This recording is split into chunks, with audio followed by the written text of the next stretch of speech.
এর ভেতর থেকে কোনো একজন গেছে উমরা করতে যেয়ে তওয়াফ করতেছে কাবা শরীফের মাতাফের ভেতরে তওয়াফ করতে, সেখানে বলতেছে জয় বাংলা। আর চাপা জুতোর বাড়ি দেওয়া দরকার, কথা কয় না রে? ওই জয় বাংলা জয় বঙ্গবন্ধু বলতেছে মাতাফে, তোমার জয় বাংলা ছাড়াচ্ছে। দেখো তোমার আস্তানা কোথায় চলে গেল, কোনো আস্তানা খুঁজে পাওয়া যায় না। 5 তারিখের পরে কোনো নেতা পাওয়া যায় না, খালি বুক টান টান করে ঘরে। আর সমাজের হুজুররা সব যায় জেলখানায় মরে। সমাজের বুকে যত চোর ডাকাত বদমাইশ হাইজাকার সব খালি বুক টান টান করে ঘুরলো, আর সমস্ত আলেম ওলামা জেলখানার ভেতরে থাকলো। মনে হচ্ছে এই 15 বছর সবচেয়ে বড় অপরাধী ছিল তারা আলেম ওলামা। মনে হয় বুক টান টান করে ঘুরতেছে। চিন্তা করেন তাহলে আপনি কোন সমাজে কোন অবস্থায় আমি আপনি বসবাস করতাম, আমার আপনার পরিণতি কি? আজকে গোটা সমাজ এভাবে করে করে আমার আপনার মাথার মগজ একেবারে ব্রেন সব ওয়াশ করে চলে গেছে। এমনভাবে ওয়াশ করছে, আমার আপনার মাথার ভেতরে চিন্তা, সন্তান সবগুলোর চিন্তা ছিল পরীক্ষায় আসে জাতির পিতাকে, ওরা ওখানে লিখতে হয় বঙ্গবন্ধু শেখ মুজিবুর রহমান। আল্লাহ বলে দিলেন জাতির পিতাকে মিল্লাতাম আবিকুম ইব্রাহিম ওয়া সাম্মাকুমুল মুসলিমিন। নবী আপনাকে আমি এমন কঠিন পরীক্ষা নিয়েছি, এমন কঠিন পরীক্ষা আমি নিলাম, ওই নমরুদ এমন কোন অত্যাচার নেই, জুলুম নেই যা আপনার প্রতি ওরা করে নাই। এই কারণে গোটা মুসলিম জাতির পিতা আমি আপনারে বানায়া দিলাম, গোটা মুসলিম জাতির পিতা বানায়া দিলাম। আমার আল্লাহ কোরআনে জাতির পিতা বানায়া দিলেন সাইয়্যিদনা ইব্রাহিম আলাইহিস সালাম রে। আর আপনার আমার মাথায় বসে ক্ষমতার মসনদে বসে জাতির পিতার একজনরে বানায়া দিয়ে গেলেন। মুসলমান চিন্তা করা লাগবে, তার মানে এগুলো কি কোরআনের পক্ষে না কোরআনের বিপক্ষে? এজন্য মুসলমান তাম পৃথিবীতে ইসলাম বিরোধীদের, ওই ফেসিবাদদের, স্বৈরাচারদের আর কোথাও ঠাঁই হবে না। ঠাঁই হবে? আপনারা স্বৈরাচারকে আর আশ্রয় দেবেন? আমার গোটা দেশের মানুষের, আপনার এলাকায় কি আমার জানা নেই, সবটা জায়গায় একই কথা, সব দল দেখা শেষ। এবার আলেম ওলামার নেতৃত্বে আল কোরআনের বাংলাদেশ। আরো জোরে বলেন, একটু তাকবীর লাগান তো। লিল্লাহে তাকবীর, লিল্লাহে তাকবীর। বাস, এটা যদি ঠিক থাকে, আল্লাহর নামে ধ্বনি যদি ঠিক থাকে, কোরআনের পক্ষে যদি থাকতে পারেন, আগামীতে এই বাংলাদেশে যে সূর্য আসবে, এ সূর্য সত্যিকার অর্থে একটা কোরআনের সূর্য আসবে। আরো জোরে বলেন ইনশাআল্লাহ। এই জন্য কোরআনের পক্ষে থাকতে রাজি না ইনশাআল্লাহ? থাকবেন না ইনশাআল্লাহ? কোরআনের পক্ষে থাকবেন, আলেম ওলামার পক্ষে থাকবেন। কার হুন্ডার বহর বেশি, কোন নেতার পক্ষে লোক বেশি, এইটা দেখার দরকার নাই। ওই 5,000 টাকা 10,000 টাকা আপনার মাহফিলে এসে দেবে, এই জন্য আপনি প্রধান অতিথি বানাইছেন। দেশে টাকা 10,000 কিন্তু খেয়ে গেছে 50 জন, কথা কয় না রে? তাও আবার ওই এলাকার যারা দোসর আছে ওদেরকে বলে, এই তোর এলাকার প্রধান অতিথি বানাচ্ছে, টাকা 30,000 রেডি রাখিস, টাকা রেডি রাখিস, আসতেছি। আসার পরে কয় কি করছো না? এই তো কি করছি, করছে টাকা রেডি আছে ভাই, কোনো সমস্যা নেই। কয় দে টাকা, পকেটে 30,000 নিল, কমিটির কাছে 10,000 দিয়ে গেছে।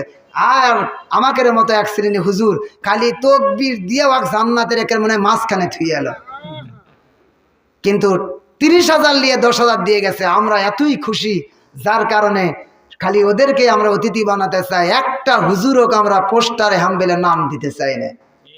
এখানকার কথা বলছি না, আমি গোটা বাংলাদেশের, গোটা দেশের চিত্র বলছি।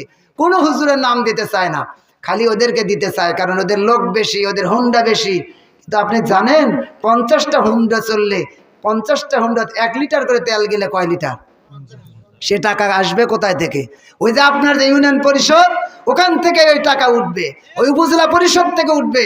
মনে রাখবেন, আপনার টাকা দিয়েই ওরা হুন্ডা চালায়। আর হুজুর আসে একা, হুজুরের সাথে 2জন। আর সমাজে কিছু লোকেরা বলে, কয়ার সাথে লোকই নাই রে, কারণ হুজুরের আক্কেল আছে, হুজুর ব্যাক্কেলা নয়, হুজুর একজন আসে। এই কারণে যে এত লোক নিয়ে গিয়ে মানুষের প্রতি জুলুম করা ঠিক না। এই জন্য হুজুর টাকাও অত দিতে পারে না। কেন? হুজুর তো টাকা তুলতে পারবে না। এ কারণে মানুষ হুজুরদের পক্ষে থাকতে চায় না। নির্বাচনের সময় খালি অন্যদিকে দৌড়ায়। যত মানুষ আসে সবাইকে ভোট দেয়। এমন মুনাফেক আছে না নাই? যাই আছে তাকে ভোট দিছে। আমার ফজু ভাই আছে, করছে আপনি কিয়ামত পর্যন্ত গ্যারান্টি। কথা কয় না রে। আচ্ছা, তারপরে আর একজন আছে, কি ভাই জানো ছিল, এনকি ভাই নাকি, এনকি আসছে, করছে আপনি আশা লাগবে, আপনার দল ক্ষমতা, আপনি হয়েই আছেন। আচ্ছা, এরপরে কাজী মতিন ভাই আছে নাকি? মতিন ভাই নাম এলে মিলিচ্ছে। হ্যাঁ, কাজী মতিন ভাই। তো মতিন ভাই আমার ফেসবুকের আইডিতে আছে, তাই দেখি। তো কাজী মতিন ভাই আছে, করছে আরে আপনি যেভাবে কাবিল করবেন, যে টাকা নেন আমরা সেই খুশি। টাকা আমরা ওই সময় আপনি কম টম দেয়, এই জন্য ভোট দেব। মতিন ভাই মহা খুশি। এরপরে আসছে এক হুজুর, আসে না? কথা কয় না, আসে না?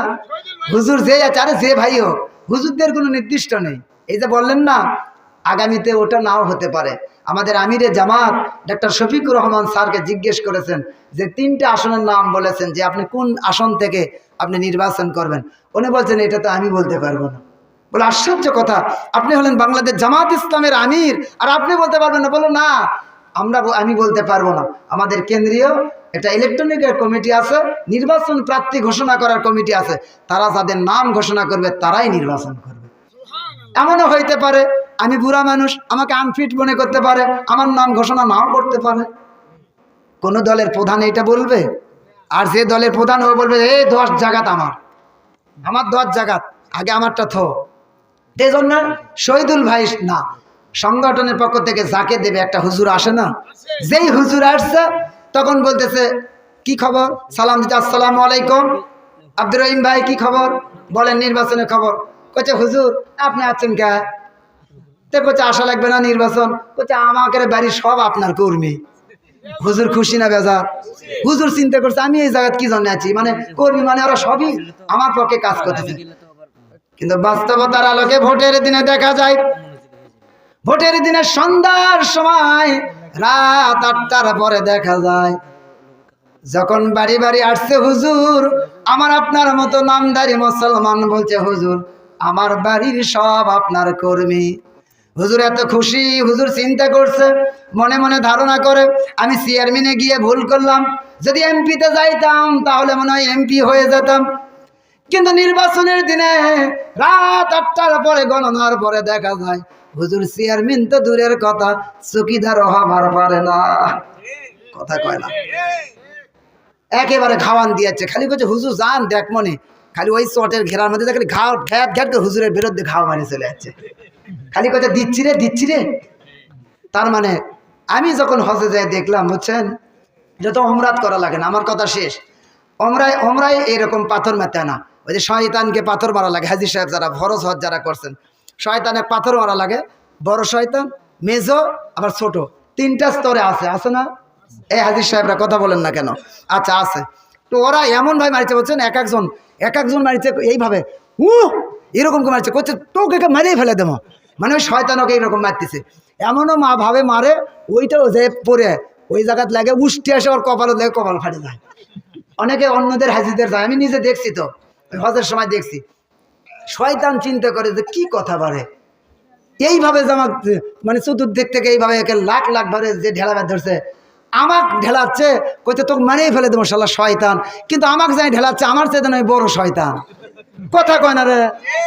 কচ্ছে আমার চাইতে শয়তান হাসে, কচ্ছে আমার চাইতে বড় শয়তান আমাকে ঢেলাচ্ছে, কচ্ছে তোকে মারিয়ে ফেলে দেবো, কারণ আমি আল্লাহর হুকুম পালন করছি কয়টা, শয়তান কয় হুকুম পালন করছে কয়টা? কথা কয় না, একটা। এগুলো জানেন না নাকি? একটা হুকুম অমান্য করার জন্য চিরদিনের জন্য হয়ে গেল শয়তান। আর আমি আপনি সব সময়ের জন্য আল্লাহর হুকুম অমান্য করি কি করি না? ওই যে শয়তান পাথর মারলো, ওই যে কাবা ঘর যে হাজরা আসদে চুমো খাওয়ার জন্য আইরে মারামারি, এক একজন লাগে হাড় হাড্ডি মানে ভাঙ্গে হেলে দিবি, তাও চায় চুমো খেয়ে আসে আমাকে আবার কয় হুজুর যাক সাব্বাস, আশাটা পূরণ হয়ে গেল, মানে ওর চিনতে হচ্ছে আর গুণ সব মাফ হয়ে গেছে, সব গুণ মাফ হয়ে গেছে। কিন্তু ওই হাজরা আসওয়াদের যদি জবান থাকলো নি, আমার একটা বিশ্বাস ধাক্কা দিয়ে ফেলে দিল নি যে তুই আমাকে চুমো খেলাম না, আমাকে গিলে খেলেও তোর গুণ মাফ হল, কারণ তুই এর থেকে যে ওই হুজুরের বিরুদ্ধে খালি চটের মধ্যে খাওয়ান দিব। কথা কয় না রে? হ্যাঁ, উঠি শয়তানক ঢেলাচ্ছে, শয়তানক ঢেলাচ্ছে, শয়তানক মেরেই ফেলে দিবি। উনি আসল পাক্কা শয়তান ঢেলাচ্ছে শয়তানক। দেশও দেশাই করছে বা কোরআন দিয়ে দেশ চালান লাগবে, কোরআন সুন্নাহ ভিত্তিক সমাজ চালান লাগবে, পারিবারিক জীবন, সামাজিক জীবন, রাষ্ট্রীয় জীবন সব জায়গায় কোরআন কায়েম হওয়া লাগবে। কয় কেবা তাই হয়, কোরআন দিয়ে কোনো দেশ চলে কেবা? দেখবেন ওই করছে কি হাজি রুমাল দিয়ে করছে, দুনিয়াদারিত কিচ্ছু নাই বা ওই হাজি রুমাল দিয়ে ওই যে ইসলাম বিরোধী যাকে হুন্ডার বর ওই পাশে মনে ওই হুন্ডা দুটিছে, ওরা এখন পাড়ায় পাড়ায় নিয়ে যায়। কোচা হাজি সাহেব আমাকে সাথে আছে, দেখেন না কি সুন্দর রুমাল। কোচা কে হজ করেছে দেখেন, এত আতরের গন্ধ দেখাই যাচ্ছে। কোচা কয়দিন হচ্ছে, কে হাজি সাহেব 40 দিন হচ্ছে, না এখনো হয়নি বা 37 দিন হলো। কোথা হাই সময় যা দোয়া করি তাই কবুল হয়ে যাবে। কোচা হাজি সাহেব আমাকে সাথে আছে। হাজি সাহেব আসে, আলেম ওলামার হুন্ডার চড়ে না, আলেম ওলামার পক্ষে থাকতে পারে না, ওই ইসলাম বিরোধী ওই হুন্ডার চড়ে গেছে যে গোটা এলাকা যে ভোট কালেকশন করে দেয়। আল্লাহ কয় হাই রে হাজি, তুই তো মাগলু মাগলু কাবা ঘরে মাকে থুয়ে আসলো, কথা কয় না রে। বাস কথাই কিছু কথা একটু অতিরিক্ত সময় মনে হয় গেল, আমি আর কথা বাড়াবো না। আমি আপনাদের সামনে যতটুকু আলোচনা করলাম, আল্লাহ আমাদের সকলকে সঠিক বোঝার, সঠিক অনুযায়ী আমল করার তৌফিক দান করুন বলে আমিন। আর জোরে বলে আমিন। অন্তর্বর্তীকালীন সরকারের একজন উপদেষ্টা হাসান আরিফ সাহেব ইন্তেকাল করেছেন। আমরা দোয়া করি, আজকের এই মাহফিল থেকে আমরা দোয়া করি আল্লাহ তার কবরটাকে জান্নাতের বাগান বানায় দেন বলে আমিন। আমাদের কোনো শত্রু নেই, কোনো দুশ্মন নেই, আলেম ওলামার কোনো শত্রু নেই, কোনো দুশ্মন নেই, কারো প্রতি অভিযোগ নেই, কারো প্রতি ক্ষোভ নেই। তবে আলেম ওলামার শত্রুতার অভাব, আমাদের শত্রুর অভাব নেই, কিন্তু আমরা কাউকে শত্রু মনে করি না। সবাই আমাদের পক্ষে, সবাই আমাদের বন্ধু, সবাই ইসলামের পক্ষে। আল্লাহ সকলকে কোরআনের জন্য কবুল করুন, এ দেশটাকে আল্লাহ কোরআনের জন্য কবুল করুন বলে আমিন। বাংলার জমিন উলিয়া উলিয়ার জমিন, এ উলিয়া উলিয়ার জমিনটাকে আমার আল্লাহ কোরআনের জন্য কবুল করুন বলে আমিন। যতটুকু আলোচনা করলাম আল্লাহ আমাকে আমলের জন্য কবুল করুন, যারা শুনেছেন জীবনে একটা মুহূর্তের জন্য হলে আমলের জন্য কবুল করুন, আমিন। আসসালামু আলাইকুম ওয়া রাহমাতুল্লাহ।